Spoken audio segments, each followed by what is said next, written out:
नमस्कार, मैं हूँ रूबी सिंह और आप देख रहे हैं जयपुर एक्सप्लोर मैगजीन का डिजिटल प्लेटफॉर्म, जहां हम आपके लिए लेकर आते हैं देश दुनिया से तमाम बड़ी खबरें। आपको बता दें कि थाईलैंड की सियासत इन दिनों किसी बॉलीवुड थ्रिलर से कम नहीं है।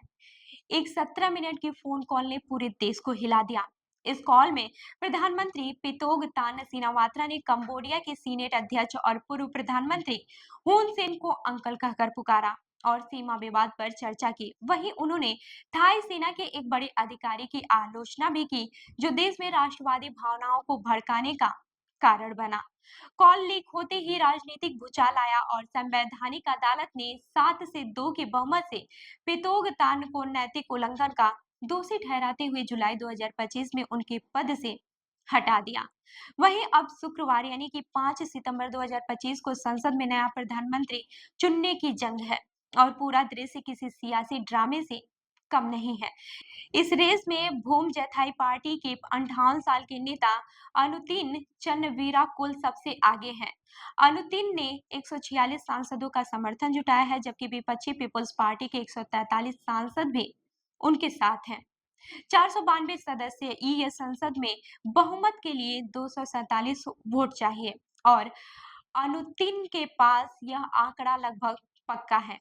अनुतिन ने वादा किया है कि यदि वह प्रधानमंत्री बने तो 4 महीने में संसद भंग कर नए चुनाव कराएंगे। अनुतिन कोई साधारण नेता नहीं है। कोविड-19 के दौरान स्वास्थ्य मंत्री के तौर पर उनकी आलोचना हुई थी, लेकिन उनकी राजनीतिक चतुराई ने उन्हें इस रेस में सबसे मजबूत उम्मीदवार बना दिया।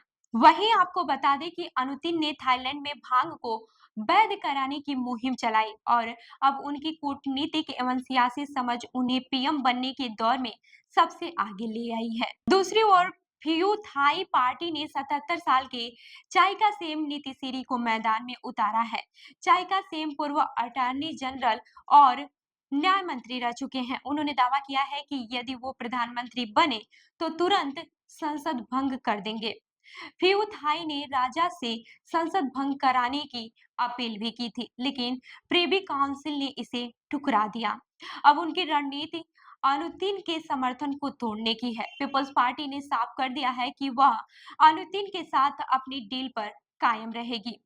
थाईलैंड की राजनीति में सबसे रोमांचक मोड़ तब आया जब पितोगतान के पिता और पूर्व पीएम थाकसिन सिनावात्रा अचानक निजी जेट से दुबई चले गए।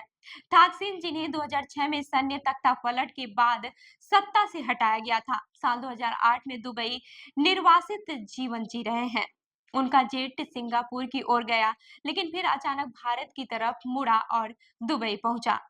यह कदम जेल से बचने की चाल माना जा रहा है या फिर कोई बड़ा राजनीतिक दांव। हालांकि थाईलैंड की सियासत में रहस्य और साजिशें नई नहीं है। पिछले 2 दशक में सैन्य तख्तापलट, अदालती हस्तक्षेप और राजनीतिक डील्स ने देश को अस्थिर रखा है। थाकसीन का परिवार, जो फियू थाई के जरिए 5 बार सत्ता में आया, हमेशा सेना और शाही समर्थकों के निशाने पर रहा। साल 2023 के चुनाव में पीपल्स पार्टी ने सबसे अधिक सीटें जीती, लेकिन सैन्य समर्थित सीनेटरों ने उनके पीएम को रोक दिया। अब पीपल्स पार्टी अनुतिन के साथ है, लेकिन नए संविधान के लिए जनमत संग्रह की शर्त रखी है।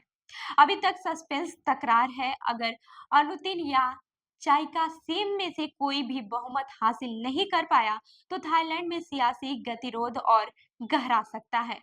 ऊर्जा मंत्री पिराप सरिल्था विभागा, पूर्व उपमंत्री जुरिन लक्ष्ना विसित और पूर्व पीएम प्रयूथ चान ओचा भी इस दौर में शामिल है। यानी थाईलैंड की सियासी थ्रिलर अब अपने चरम पर है और इसका क्लाइमेक्स अभी बाकी है। यह पूरा घटनाक्रम दिखाता है कि व्यक्तिगत दोस्ती और राजनीतिक चालें कितनी जल्दी सत्ता और राष्ट्रीय भावनाओं को प्रभावित कर सकती हैं और थाईलैंड की राजनीति में रहकर साजिश और ड्रामा में हमेशा प्रमुख भूमिका निभाते रहे हैं। तो इस खबर पर आपकी क्या राय है, हमें कमेंट करके जरूर बताएं और ऐसी ही अन्य खबरों के लिए हमारी वेबसाइट www.jaipurexplore.com पर विजिट करें। धन्यवाद।